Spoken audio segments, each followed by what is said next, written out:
what are those top 2-3 things which you would like to tell them?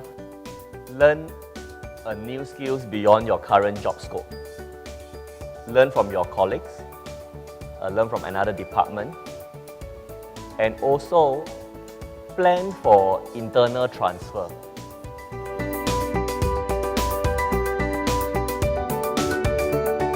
So first of all, wish you a very, very successful book launch.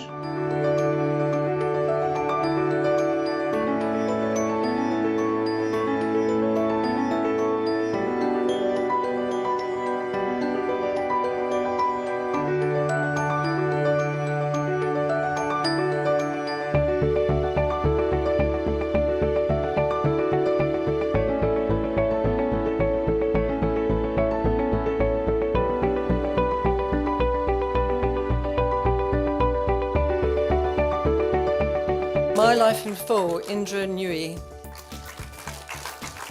Raw Business, Christian Nellerman. And Small Actions, Eric Sim and Simon Mortlock. Well done. Hi, my name is Christina Wollner. I'm from the University of Mannheim in Germany, and I already had the pleasure to do a talk together with Eric Sim in June. I loved his book so much and also him as a person, and I'm happy to be a part of this. Thank you.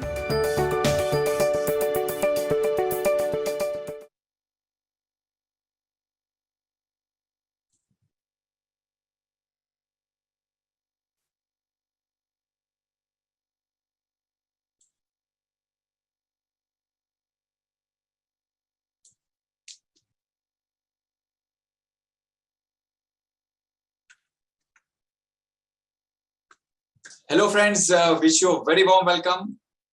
Good evening, good morning or good afternoon to the various friends and colleagues who have joined from different parts of the world remotely. My name is Anil Ghelani. I'm here today to welcome you to join our session on super selling skills to propel your career, hosted by the CFA Institute. As I said, it's a very interesting session today, and we have got audience from across the world, across various countries joining us today. So a quick introduction of myself. My name is Anil Ghelani. I'm a CFA charter holder and a volunteer with the CFA Society India. As a part of my day job, I work as the head of passive investments and products at DSP Investment Managers, which is an asset management company based in India. And I will be the moderator and host for today's webinar. Friends, just as we kickstart, I would like to highlight a couple of very useful as well as very important housekeeping notes. As we move ahead, today's session, we will have two parts. We'll have the main presentation done by Mr. Eric Sim, which will last for about 40 to 45 minutes. And then very important and engaging session, we'll have a very engaging Q&A session. So during the session, as the discussion is going on, I urge you and I request all of you to keep thinking of various questions that we can ask Eric after the session and keep posting it down in the question box you will see in the bottom of your screen. So we have got ample time to take all of those questions, and we welcome the very engaging discussion. This particular presentation that will be used by Eric during the webinar will be available to view after the presentation concludes. So don't feel the need to take a screenshot or take a picture, because the presentation will be freely available, open for you to access and use in subsequent as per your convenience. So just as the session completes, in the chat box, we will be sharing a link from where you can very conveniently and easily download this session, the presentation. And like always, friends, we greatly value your feedback. This particular Career Insights webinar series is something very crucial and very important to CFA Institute and all our friends in the local community as a part of our career development. I myself personally, on a regular basis, am a part of it and always get very good learning and insights from the speakers. So I urge you, I request you that please give your valuable feedback. So during the session, or just as we complete and come towards the end, please do take a couple of minutes and leave a feedback, leave some comments, leave a note to us about what areas or what topics you'd like to hear more about or learn more about, right? So with that, I would like to move ahead and kickstart our session for today. Thank you for listening to my important housekeeping announcements and setting the context for today. Now, friends, I would like to take to the next step and introduce our star or the speaker for today, Mr. Eric Sim. So Eric, friends, is for all of you or most of you who are part of the CFA Institute community or various CFA member societies across the world, I don't need to really say, but I'm pretty sure you are connected with Eric Sim via LinkedIn. So friends, Eric Sim is the world's largest or the highest followed CFA charter holder. He has got some about close to 3 million odd LinkedIn followers. Maybe they must have a little bit increased in this past couple of months since the last we spoke, Eric. So there are approximately around 3 million followers, highest followed CFA charter holder in the world. And as a quick background about Eric, he has a very diverse set of work experience in the world of finance. He was earlier with various large investment banks in different capacities and different roles. Towards the end of his successful banking career, he was with UBS Investment Bank, where he was a managing director. And he was also an adjunct associate professor at the Hong Kong University of Science and Technology. And more than that, friends, Eric comes across as a very full of life person. You know, I have had the privilege of meeting with Eric 2 times in Mumbai, and once in Delhi, once in Bangalore. And every time something or the other, I've got to learn from him. And more recently, I got to learn a lot of very useful small tips in a very structured manner in his latest book that Eric has written. It's called Small Actions. I mean, the full name is Small Actions Leading to Big Career Successes. But structurally, it's very fondly known in the entire marketplace. I think even in many countries in Asia Pacific, it released a couple of months back. In India, just I think this week it has got released. So for many of the friends who are from India, you might be able to get your hands on this book now. But many friends who are from the other parts of the world, maybe you have already read it. So you will understand where I'm coming from. Some very useful and interesting learnings from that book. And I'm sure in today's discussion, we will have a very good set of learnings from Eric around that theme. Eric, wish you a very warm welcome. First of all, thank you very much. Really appreciate you to taking out time. I know I've been following your latest updates on LinkedIn and social media, and with your book launch especially, I'm sure you must be very busy. But still, I know you are always a friend and well-wisher for CFA community, and especially for us at team at CFA Society India. So really, thank you very much. I greatly appreciate your taking time. Thank you for inviting me. CFA has really helped me to pivot my career. Great. Yeah. Is CFA helped me to become a professional speaker. CFA also invited me to go around the world, including Bahrain, of course, New Delhi and Bangalore, to speak. So I'm very, very grateful. Thank you for inviting me. And I want to say hello to the audience out there who are listening. I can see already 284 participants, very close to 300 people joining at this time. Yes, that's right, Eric. And as we speak, the numbers will keep adding up. And I'm sure we'll have a very engaging Q&A as well, a question and answer session. And Eric, but before I leave you to kickstart your session, I have one question from my side, and of course, we'll have a lot of other questions towards the end. But just one quick thing before you kickstart. So Eric, I know, and we have discussed this when, I remember over breakfast when we were in Delhi a couple of years back.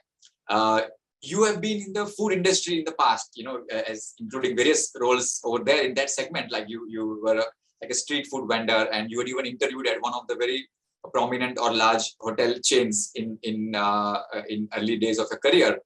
While in that segment of your work life, had you thought about or imagined that you would be doing a risk management type of a role, or then moving into investment banking with some large conglomerate banks? While Eric joins back, just one of the particular trade about this particular way of thinking that how Eric was just discussing. He was in a very completely different field of expertise. He was in the food business, a street food vendor along with his family business with his father. And he had interviewed in one of the large hotel chains. And from there, like how important it is to highlight and to follow your passion or the areas where you feel there is a scope for you to build your career, and then ensure that those specific areas are put upfront in front of the right set of people and do some sort of self-promotion. So friends, many of us, depending on the culture or country where you have joined from, but let's say for me individually, I can say that, I've grown up in a culture where sometimes talking about your own self or self-promotion is not very, very common, so one feels very hesitant. If suppose today, next week I have to go and say that, hey, I did a very interesting session with some very renowned global author and global speaker. Maybe I will hesitate a little bit, that maybe I will not like to put forth this kind of thing. People will think, oh, you are bragging about yourself.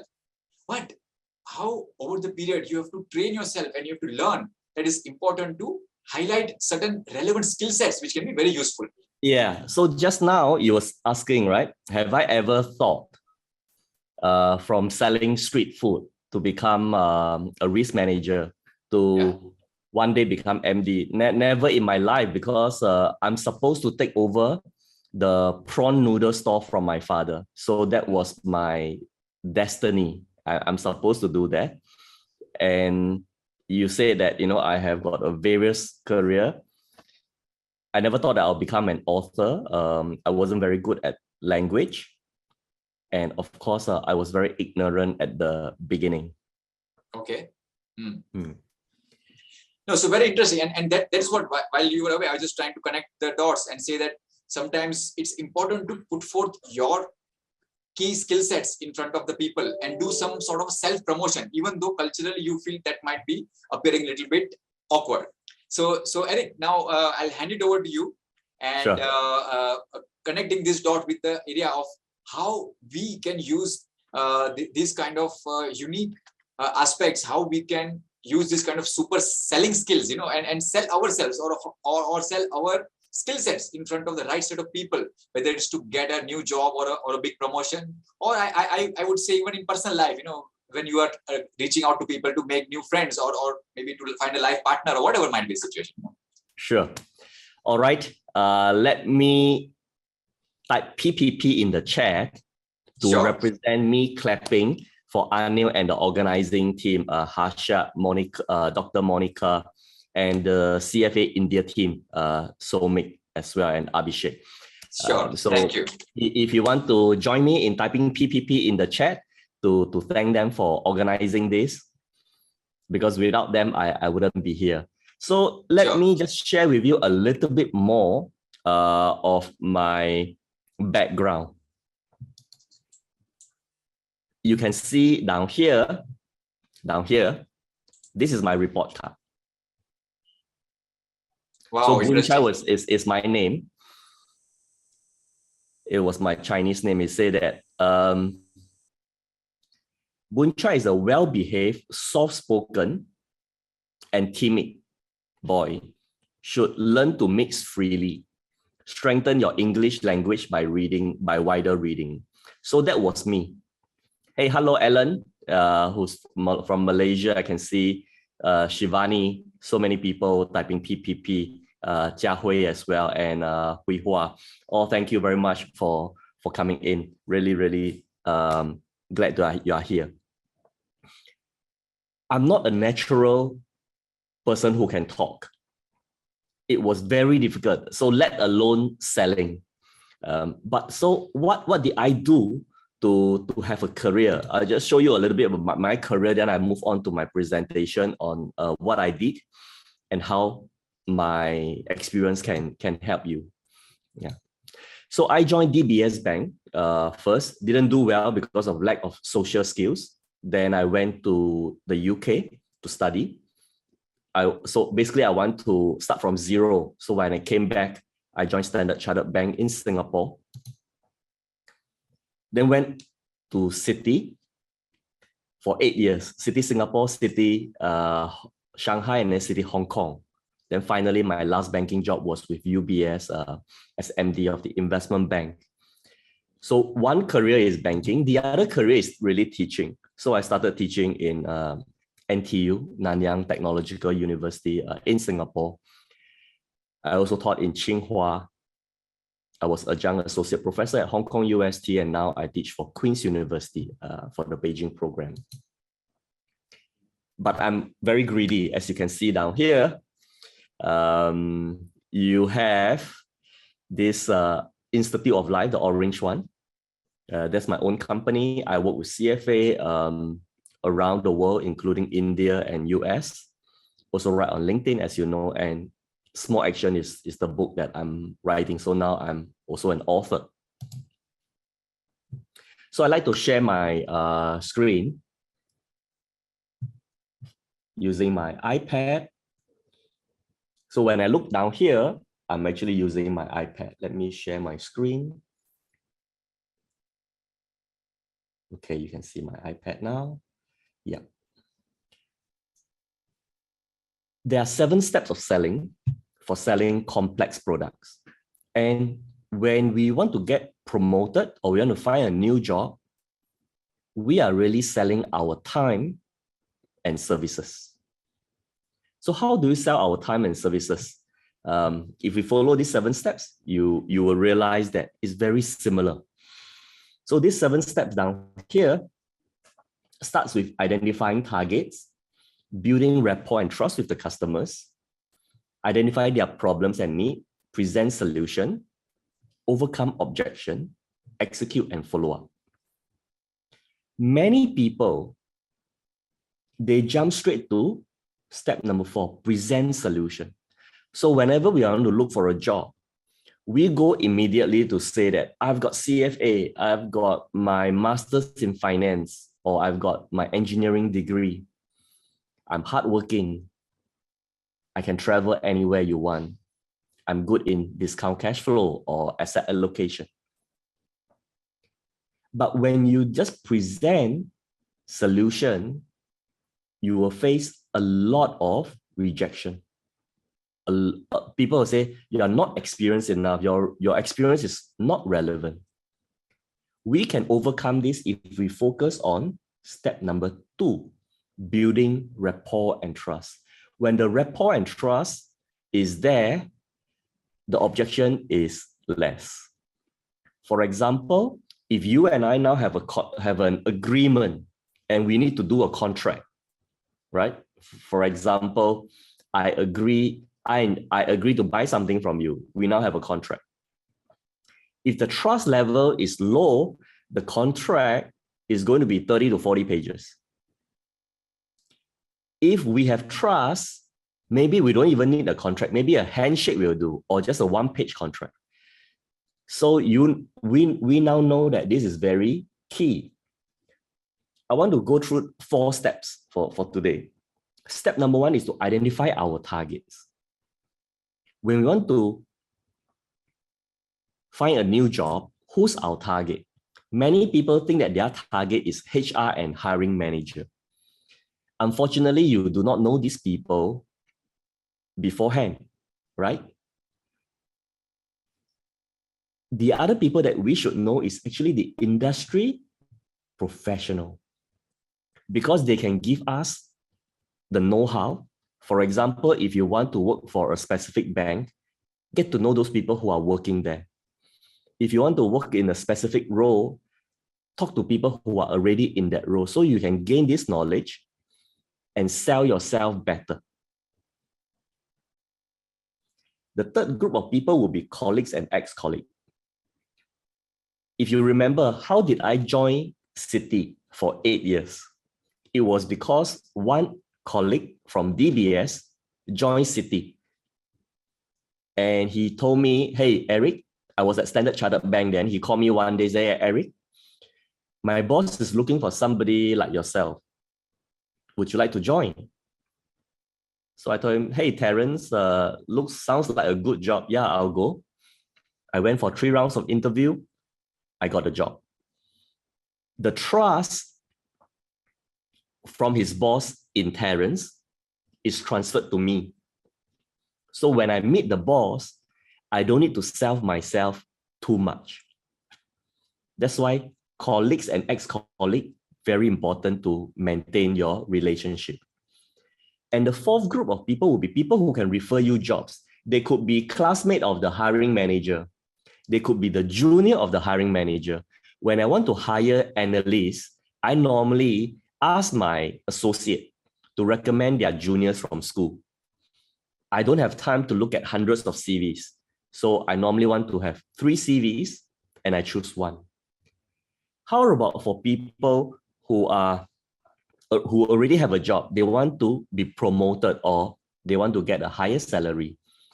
Number 1 group, of course, is our bosses. We always think that our bosses is our customer. But it's not just our immediate boss. We also need to know our boss's boss. We also need to know other department bosses. So other department bosses are also very critical because bosses themselves, they talk among each other. So if the other bosses thinks highly of you, sometimes it's easier to do an internal transfer because you cannot guarantee your current boss is always good. Second group, industry friends. In order to be more capable, to show your capability, we sometimes ask each other for best practice. So keep some industry friends. And today, I hope we can make some network here. I'm going to bring on a few more people as I speak. Juniors. A lot of people neglect juniors. But you know that when juniors speak well about you, your bosses will think that you can become a manager. So I treat juniors really, really well. And later on, I have Ian Low, my ex-colleague. He joined fresh from school when I was MD there. I'll ask him to talk about selling skills and talk about his experience working with me.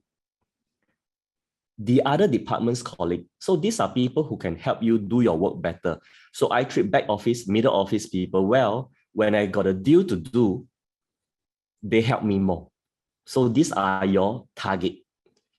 Now we have to start thinking, we are selling our time and services.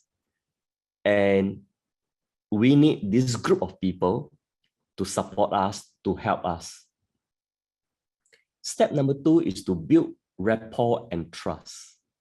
When you have rapport and trust, the objection in step number 5 will be very little. How did I get my UBS job? Because a colleague from Citi joined UBS and he called me one day, "Hey, Eric, my boss is hiring. Do you want to join as MD, investment bank?"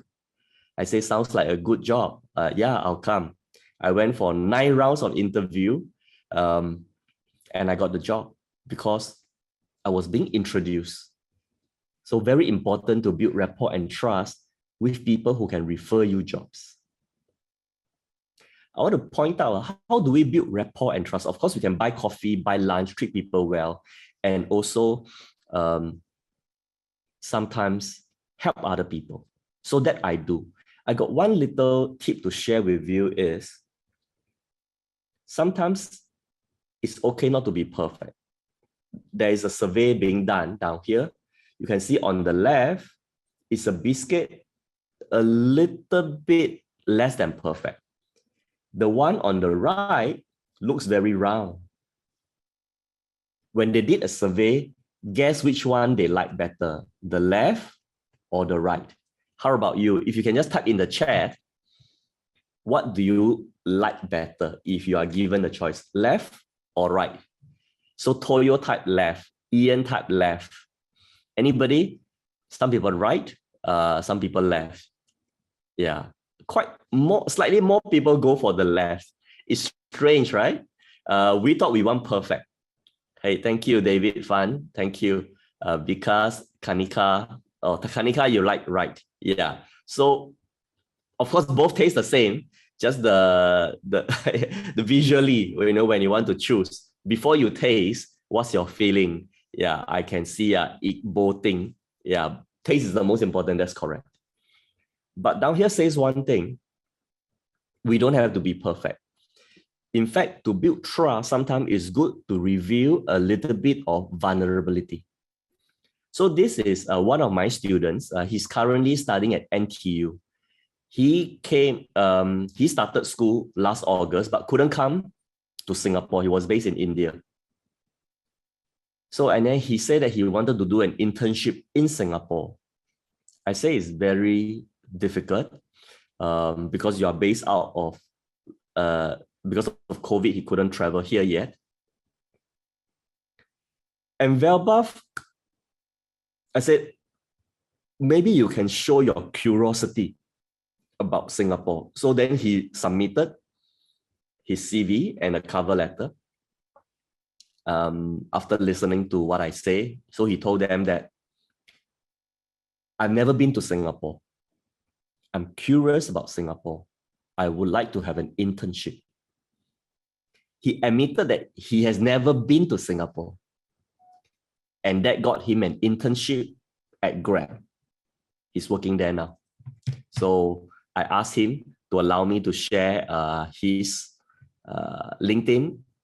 He has agreed. So I'm going to just copy his LinkedIn down here onto the chat so that if you like, you can connect with him. So it's in the chat now.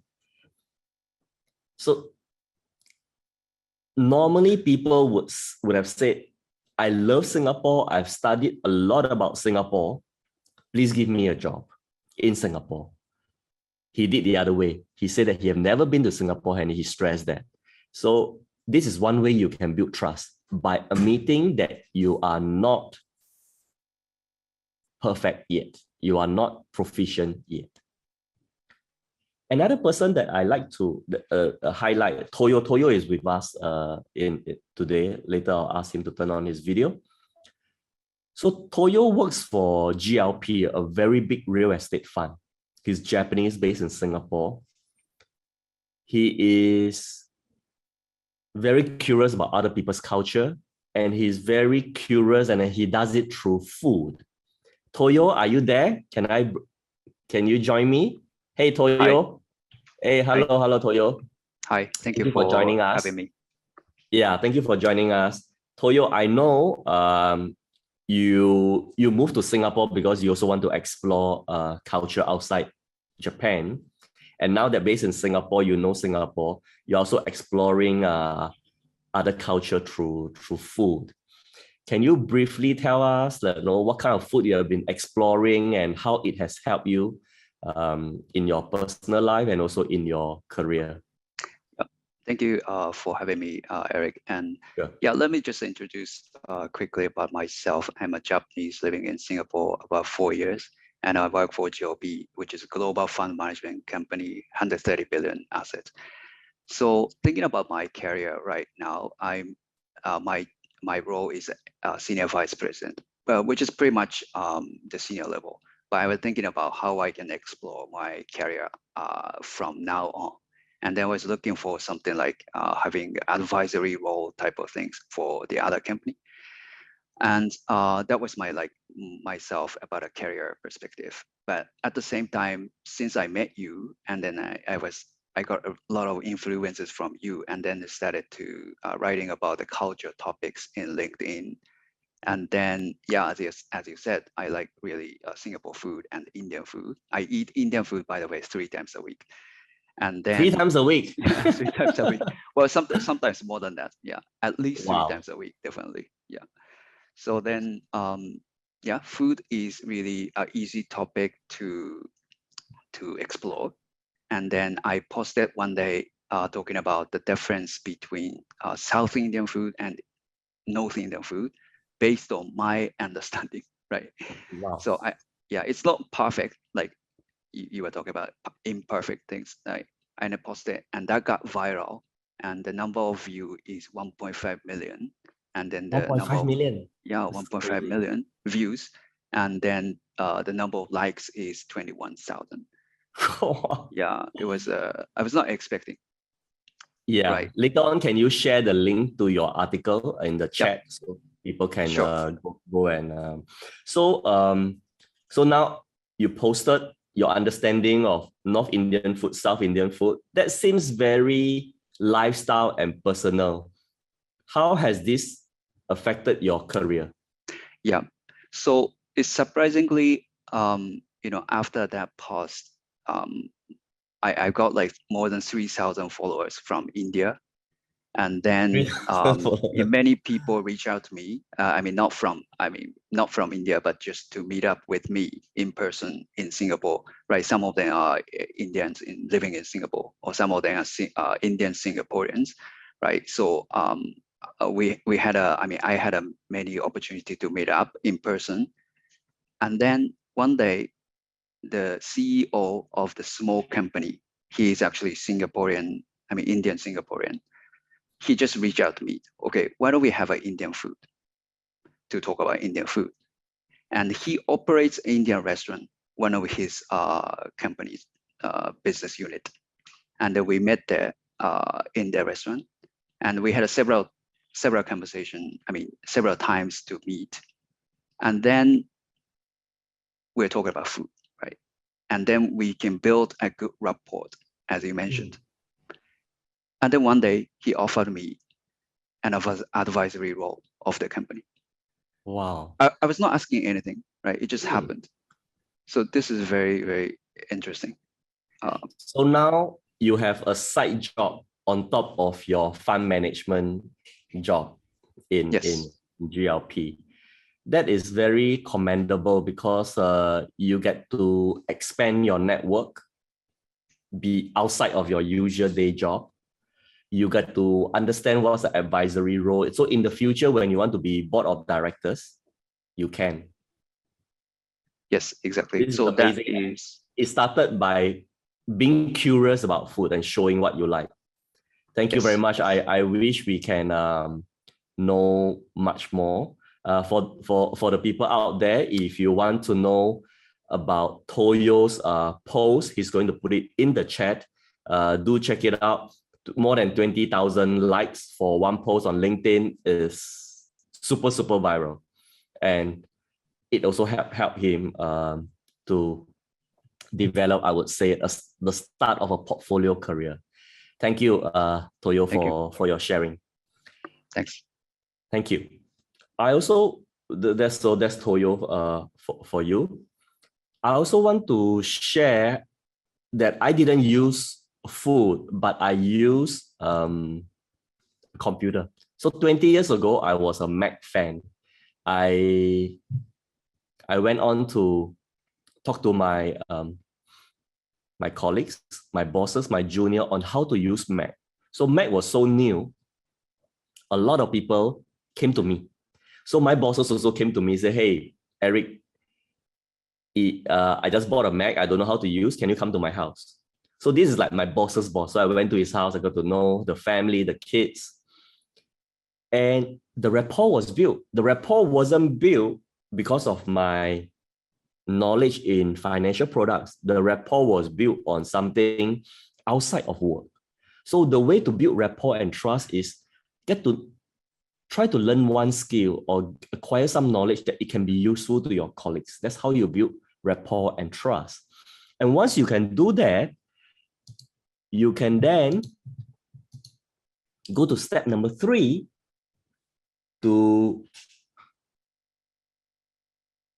I'll share my screen, to identify the needs, because only when people trust you, then they will tell you their needs. And what did my bosses tell me?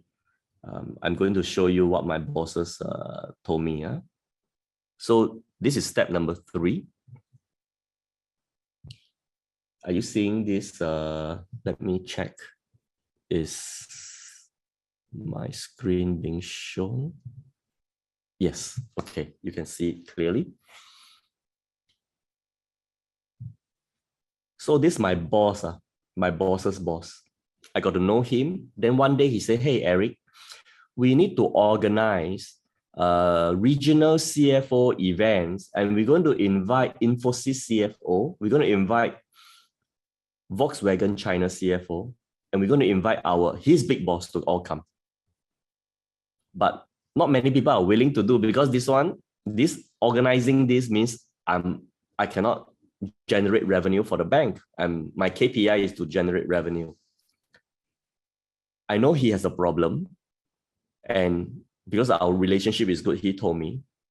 Then I put up my hand and said, don't worry, I'll organize one for you. So I did. I invited selected customers, usually all the big company CFO, from Korea, from Hong Kong, from India, from Taiwan. And behind are my colleagues and a big event. I even got arranged a dancer for the night. And I make the client very happy, so they can take photos with the dancer. With that, 2 months later, I asked my boss.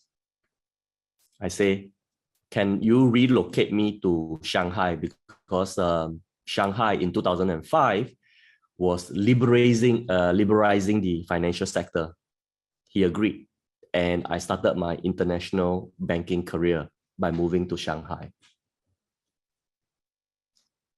So as you can see, I have not boast about my capability yet. So for step 4, which is presenting solution, what I've done when I organize the activity, I show to my boss's boss, I can organize event on top of my product knowledge. So when they moved me to Shanghai, they give me a pay increment, and 1 year later, they promoted me from VP to director, without me telling them how good I am at my work. I just did what they asked for and more, and I did beyond my day job. And presenting solution, if you look at, can you guess what are people queuing for down here? Anybody wants to have a guess in the chat? What are people queuing for? This is in Hong Kong, IFC. The queue is very long. I'll show you the next photo.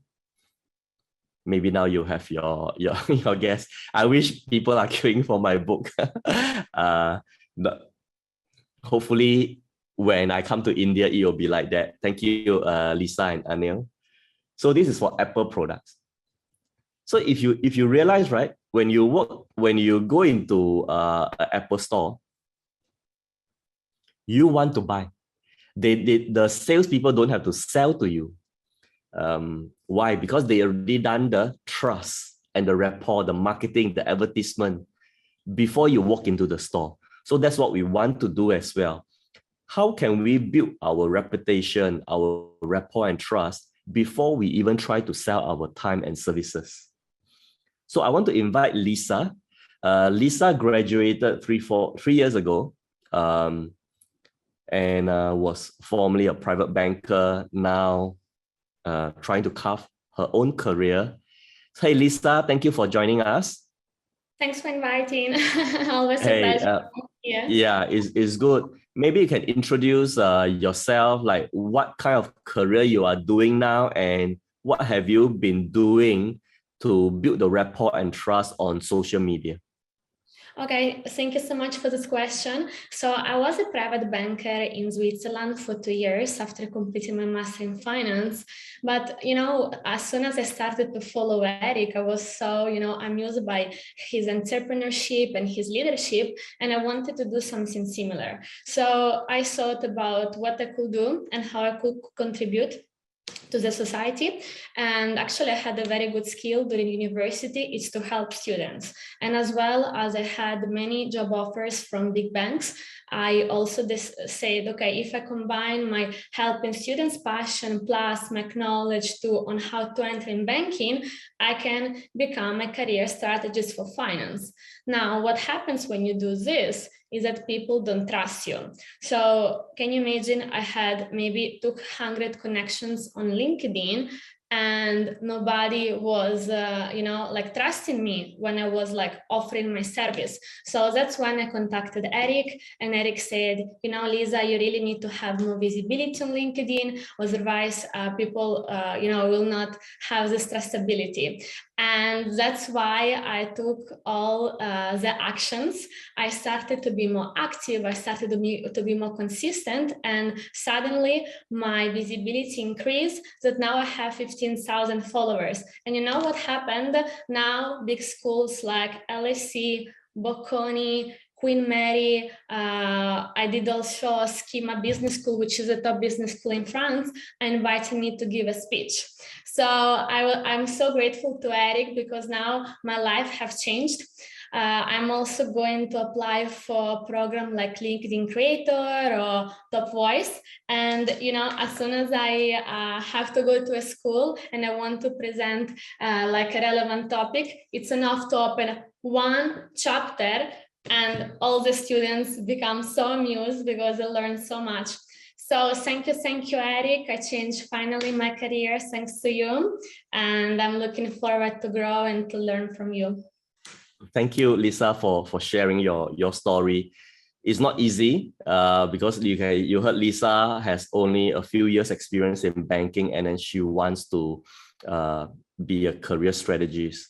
And what she did was to give value, build rapport, build the trust, and what she didn't have, she took from my book, right? Because sometimes you can just borrow from somebody's experience, and then she shared the experience that I wrote in my book to help other students. So for the young people out there, don't think you cannot add value. Juniors can add value too. If you like, just connect with Lisa. I will also copy Lisa's. Where is the, okay, I got it. Lisa's. Yep, I will just put it in the chat so that you can connect with her. Thank you, Lisa. I'm going to continue with my sharing.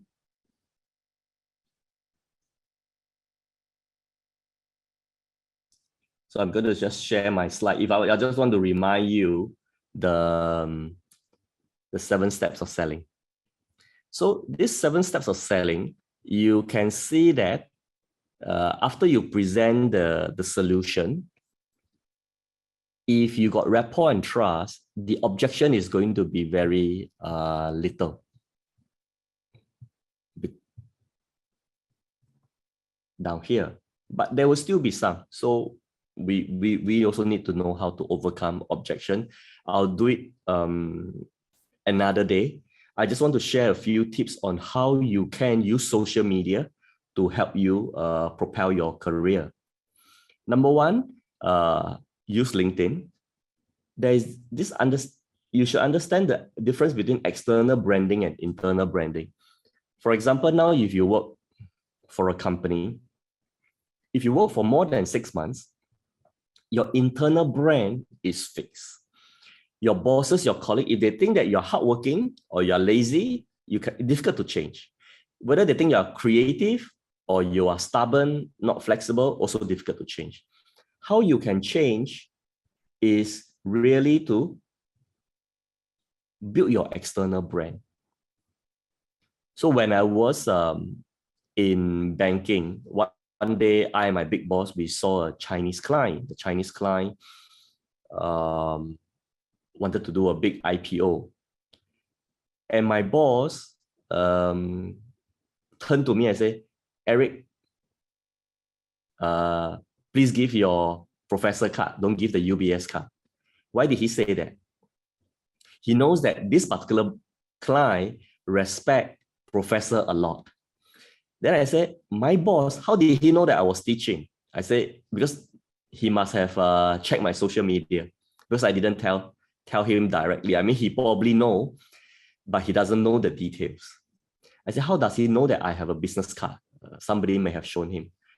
So what you do outside can actually help your internal brand. For example, if you got no leadership role in your company, you can take up a leadership position in some association outside the company. When you post on social media, your colleagues will take notice and they know you have leadership capability. Create some content. You don't need to create a lot. My suggestion is, if you haven't done so, is comment once a week. Choose somebody that you like. Today you have Toyo, you have Lisa, you have me, you have Anil. Choose somebody that you think you respect. And you can also post once a month on a topic like what Lisa and Toyo is doing.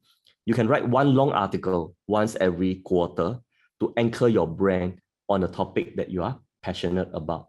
And number three, build your network, because your network is the one who's going to introduce you jobs. Your network is the one who's going to say good things about you when your bosses ask. And your network is going to be there to help you perform, to help you close the deal, to help you learn much faster. Remember this, your network is your net worth. I can be here today because of my network. I can publish a book because of my network. And if you remember just now, how did I get the MD job? Because of my network. So when you want to propel your career, go through the 7 steps of selling. And the key is to build rapport and trust, build your network, because your network is your net worth. Thank you very much. So this is me. You can follow me. I have a book, Small Action. I'll just copy the link to the book, and I'll get Anil to come on. And also maybe we can invite Ian. Ian, are you around? Yes, Eric. Hey, hello, Ian. Ian was my colleague. I know Anil has a question for you, Ian. Yes. And, Hi. okay. Hi. Good evening. Okay. Hi, Ian. Thanks for joining us. Yeah. All right. Go ahead, Anil. Thank you very much. Eric, first of all, thanks for the very engaging discussion. And I'll come back to you with a very interesting set of questions which have come up in the chat window, and few questions that I had made for my side as well while you were going through the session. But before that, Ian, coming to you very quickly, just wanted to chat very briefly. And Eric mentioned earlier, and I have known that about you, that you have known Eric since your undergraduation days, college days, and you were at college together and also at UBS. And I think just recently, last year, when you were doing MBA at Oxford, Eric was speaking over there as well. So you have seen Eric from very close corners in multiple dimensions. Just one quick question, from your personal judgment, from your observation, why do you think Eric is good with clients? Thanks, Anil, for the question. I think most importantly is the diversity in life experience. So you've heard Eric mention, his experience with hawker, street food, but also being open to learning about photography. He's also tried bartending, making cocktails, and now with book writing and so on and so forth. This diversity in life experience actually allows him to connect with people, clients from all walks of life. So I think for investment banking, I think that is extremely important. The next thing I want to highlight is also the multilingual capability. So he was able to communicate in Mandarin with China clients, in Cantonese with Hong Kong clients. And just last year, I invited him to Oxford to give a speech, and that was also very well received. So I think multilingual and multicultural is also a very important aspect of Eric. Yeah. Sure, great. Thanks. Thank you, Ian, for sharing. Maybe you can share a little bit like how we got to know each other. Yes. So I first met Eric 2015, and Eric was a speaker at Tsinghua. And I remember very clearly that that particular day, the auditorium was full house, and we needed a security guard to guard the entrance because there were so many Chinese students wanting to learn about investment banking. So that was the first time I met Eric. And subsequently in 2016, when I joined UBS as a first-year analyst in the investment bank, I met Eric again on the lift, and he was very kind to take me out for coffee on my first week as a junior analyst. Wow, this is so good. Thank you for sharing. I have shared Ian's LinkedIn profile. The reason why I bring three people down here is also to help the audience here get to know more people outside of India. I think, Eric, that was a very great idea. Ian, thanks a lot. Really appreciate it. Thank you, Ian. Thanks, everyone. Please do stay along and join us for the very engaging questions that we have picked up from the audience. Eric, coming back to you. First of all, thank you very much. It was very power-packed and very passionate, and a lot of learnings. Though, as I said, I have had the opportunity. I have had the opportunity to read your book as well as meet with you and listen to your sessions in the past. But very engaging, very interesting learnings. Eric, a couple of key questions which I could take away, and one or two questions came in from the audience. I'll start off with one thing. Sure. Structurally, over this last about 18 to 24 months, many of us have been in some bit of a little bit different approach. Many of us have a partial work from home. Some of us even took career breaks. Or maybe there is a situation where people have a structured long career break. And after that, when you want to go back and try to seek some roles or seek some jobs, any tips or any suggestions how one can look to reconnect after a long career break, besides, let's say, going to a recruitment agency or a placement consultant? Any other tips and tricks one can use? Yeah. I think this is good. For this session, Harshad, can you just spotlight both of us so that we don't jump? Just put us left and right in the Zoom. It'll be easier for the audience. Yeah, and also spotlight Anil as well, so we appear together side by side. I think for those people who is on a career break or wants to do a transition, really go out there, reach out to people and see how you can help them. And by helping people, sometimes is like learning video editing. Not necessarily must be finance. You can learn video editing, and then, for example, today we're going to have a video recorded for 1 hour. And if you can edit a video and make it into 5 minutes, that skill is going to be so useful to many, many people. And that will help you reconnect with your friends, with senior people. Senior people are giving speeches. They will also hope that somebody can edit for them. Jason, are you around? If you're around, can you turn on your video? Maybe we can introduce you. So just now you saw the opening video. There was a nice one. It was edited by Jason Wong. Yeah, let me see whether he's there. Somehow yeah, Jason is there. We can see him. Yeah, he's just on board. Jason is your line is on mute, but we can see you. Hi. Okay.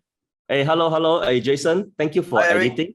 So if you can just type in your LinkedIn chat, a LinkedIn URL, so that if anybody wants to learn video editing, they can chat with you, or you can give them some tips. I can point them to some of your work. Yeah. So Anil, yes. So I think for anyone, whether you are back from career break or you want to transit, always think of a skill that you can acquire and help people. The skills doesn't need long time. Video editing takes a week to learn, Yeah. And I think it's better than doing a 1-year master sometimes. Very good point.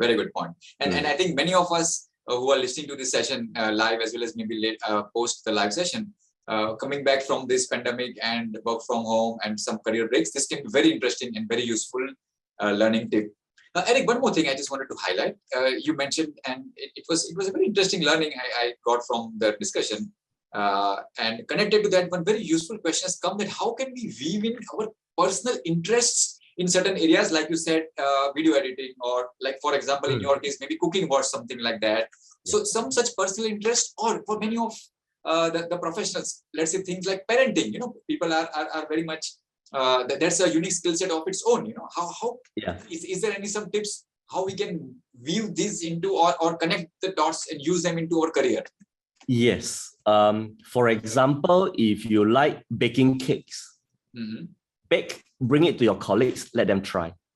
If you like running, organize a 5K run for your department, and slowly it will grow. Just find somebody else who likes running. I've done that before. The bosses start coming, because then everybody start thinking of running a marathon or half marathon. And when you do activity that's outside work, the bosses who 2-3 levels will come as well. When you talk about work, bosses who are very high up will not talk to you directly about work. So if you want to build that into your work, you can always incorporate. I love design, so I put in extra effort in my PowerPoint. I spend half a day doing my PowerPoint slides with the content, financial product content, another half a day to do the animation. Very interesting. Very interesting. So Before I many jump, things that you can do. Yeah, go ahead. yeah, sure. Sorry. So before I jump to the next question, friends, you must be seeing a pop-up window for the feedback. So as I said in the beginning, very important, very useful for us to formulate future events and get some relevant feedback. So please do take time to give your feedback. Coming back to the next question, Eric, and connecting this is a very interesting question come from the audience, a gentleman, Suraj Singhal. And I think in a lot of way, I relate to what Suraj is raising here, Eric, which we discussed in the very beginning, that in many cultures, let's say in India or in many parts of the world as well, we have grown up in a culture where we are taught to be modest, humble. But on the other side, like what you said, self-promotion is very important. You need to sell yourself or sell your skills, do a self-branding. So very often what Suraj also has highlighted, and maybe in his experience he has faced it, that many people face some kind of a criticism. So just he wants to know whether you have similar some experience or any tips of how we can handle that in our work life. Yes. Number one, nobody is going to market you except yourself. So I initially thought that my work speaks for itself. It doesn't work like that. You know, I'm very good in Excel, but the bosses doesn't know that I'm very good. You know, I can program very complex financial models. They don't know unless somebody tell them. So if you are shy to tell your bosses, make sure you have good relationship with your colleagues and your colleagues can tell on your behalf. And how do I do that? I speak good about my colleagues in front of my boss. If let's say Anil is my colleague, right? I say, hey, Anil is fantastic in organizing events, good leadership in CFA. Maybe we can also give him even bigger responsibility within our company. If I do that to Anil, guess what Anil is going to do for me when the opportunity comes? Yes. So I'm not promoting myself.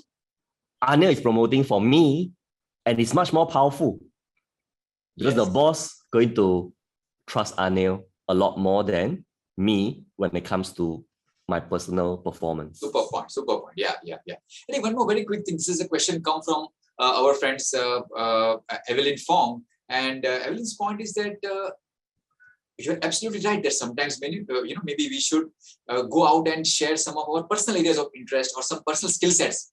But do you see or have you ever experienced or felt that if one is sharing personal topics of interest on, let's say, LinkedIn kind of a platform, which structurally people have in mind that, oh, LinkedIn is supposed to be for your professional related skill sets and everything, and maybe you can use Instagram or something like that for some other areas. But do you feel that this would look unprofessional, or have you ever experienced that when, let's say, you were MD at UBS, seeing some young professionals writing about their non-core work-related topics, some personal topics, and does it feel unprofessional? Okay, if you say, oh, I went on holiday, I took business class, and this is the 5-star hotel that I stay. Totally no value add to the no value. I agree. Yeah. And it's personal life. So I would suggest you don't do that. But it is so difficult, right? Because after COVID, everybody wants to say that, hey, my first flight out, I'm finally staying in the hotel. You really want to share this. Yes. Try to share it in a way that adds value. For example, first flight, share with people, yeah, this is my first flight. Yeah, I want to tell people I got to take business class. But at the same time, you want to share what is the process like? How long was the queue? Hey, the queue at London Heathrow Airport is now 3 hours. People say, oh, if I want to go to London Airport, I make sure I give enough time. Yes. Like this hotel, people say that the hotel business is so bad. But now when I try to want to book this hotel, it's fully booked and the prices is even higher than pre-COVID because everybody is going for revenge travel. Yes. So you can still show what you want to show, but at the same time, you add value to other people. Super point. I'm so glad I did the right thing, in fact, Eric, because just recently I had shared on my LinkedIn profile about my revenge spending and my revenge travel both. And thankfully, I had not done such mistake just by sharing it and with some photographs fancy, but I tried to weave in some learning, something useful. So I hope that people had not taken it unprofessional. But very good point, friends. I think it's a very good learning. By all means, in fact, that is one of the key takeaways for me from Eric's session today. What he said earlier, if you know good way of doing something outside of work, by all means, you must put it in front of people. But yes, when you're posting about it, try to think of it from the eyes of the opposite person, see what she or he have a useful takeaway, and then post it. It will be very much appreciated. So wonderful. I think that's a great thing. I think one more very quick thing. Maybe you must have faced it as being a super boss in your organization at UBS, or maybe in your younger careers. Some very quick tips on what topics to cover in, let's say, a boss and junior, regular one-on-one discussion for building rapport, career growth, as a junior person, not as the boss, of course. So any one or two quick tips?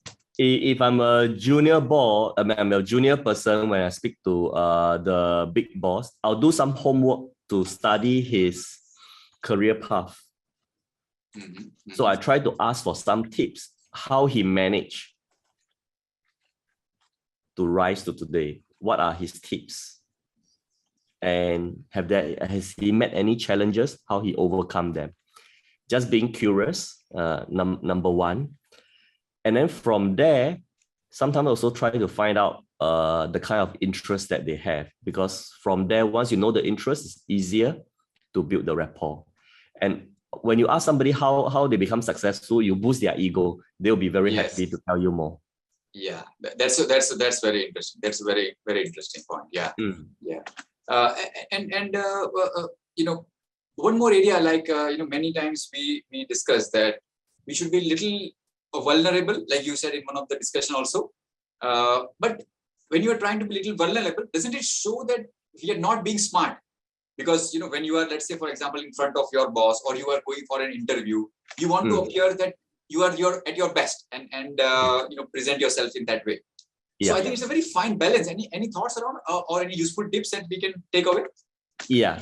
So if people think that you are not so smart because you share a vulnerability, I think the person that you are talking to is he himself or herself is not so smart to begin with. But if you apply for a decent job, usually the interviewer is quite smart. And they have seen many candidates already before you. All candidates will say, I'm hardworking, I'm good in this, I'm creative, all the best part. So how do you stand out? And we also know no one is perfect. And some people trying to be smart to say, oh, what's your weakness? I work too hard. That's not really a weakness. I'm a perfectionist. So I think as an interviewer, the decent one, good bosses, we also want to hear a frank opinion, because if I hire you, you and I are going to work for the next 2-3 years, and then we're going to see each other for 10 years. The last thing I want is somebody who's not honest. Yes. So don't be afraid. Don't be afraid to review. And also it set you up for success, because I can say that I'm bad at public speaking. I admit it during the interview. Yeah. And later on, when there's a public speaking opportunity, my boss expects lower of me. Yes, very good then point. I will not disappoint him. Yes, very good point. Yeah. Super point. Yeah. So in a very tactful way, you are highlighting some areas of vulnerability or weakness, and maybe at some stage in future it can be used to your advantage. Super point. Yeah, I'll keep it in mind for myself as well, Eric. Really very interesting. So Yes. Eric, connecting, I like your these 7 steps, and in fact, while speaking, I made very nice notes. I'll maybe post it on my LinkedIn as well as my key takeaway from your session. I think one of the step, I think it was step number 5 or I think before, like it was called the building trust and rapport, and while making that notes, I think and just right now in my chat window also, I got a question very similar to that from a gentleman, Michael Howard Johnson. So I'll connect the two. So Eric, in my view also, this part of building trust and rapport is one of the most crucial steps. Of course, all the 7 entire cycle is very useful and important. Because if there is no rapport and trust, I mean, I'm also a firm believer, maybe a little bit, sometimes people say traditional thinking, but you need to have a comfort or trust for doing business with somebody or for doing a job with somebody. Eric, in the current situation where we have just come out from about 2 years of sort of work from home, or maybe many organizations, Eric, not just in India but across the world, are transitioning to a kind of hybrid work environment. In fact, this question has come, I think, from our friend Michael, who from the name I'm sensing not from India, from some other part of the world. So, how do you see that in this kind of an increasingly transitioned world, where we are not getting opportunity to meet face to face with our bosses or our business associates or professional colleagues? Is it going to become more difficult to execute on these 7 steps, or more specifically, like how to create that enhanced trust? Yeah, we have to make a point to meet people. Just Zoom, right, is not sufficient. You know why now Zoom works well? Because we have met before. We already got some social capital. Anil and I have met twice in India. That's why now we have this rapport. Not many people you can build this rapport purely online. Online is good, so you still need to meet people at least once or twice. I make it a point to meet my colleagues. I will say, I'll make it easy. I know you're working from home. Let me come to a coffee shop near your home at the time of your convenience. And that 30 minutes, right, will be very welcome, because I think old people now, they also want to meet, just that nobody wants to take the initiative to travel. And I will make it a point to fly if I need to. And in the past, whenever I fly, even for leisure, I will make it a point to go into office to meet some colleagues. And because I know next time when I want to do an internal transfer, it's much easier because they have seen me. Yes. Very good point. Very good point. Yeah.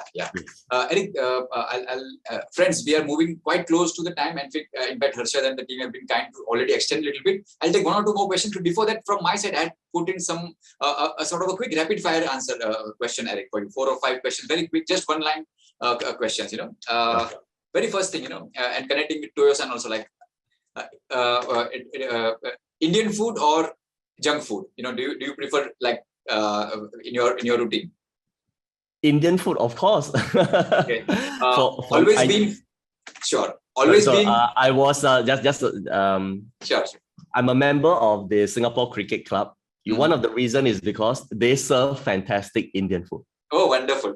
The reason I asked this question and asked this first, because structurally it was start of your career also as in the food business. I mean, that time it was, I remember noodles as your favorite, core thing. Hence I asked whether noodles or Indian food. That was my starting point, and how the career pivot happened from there.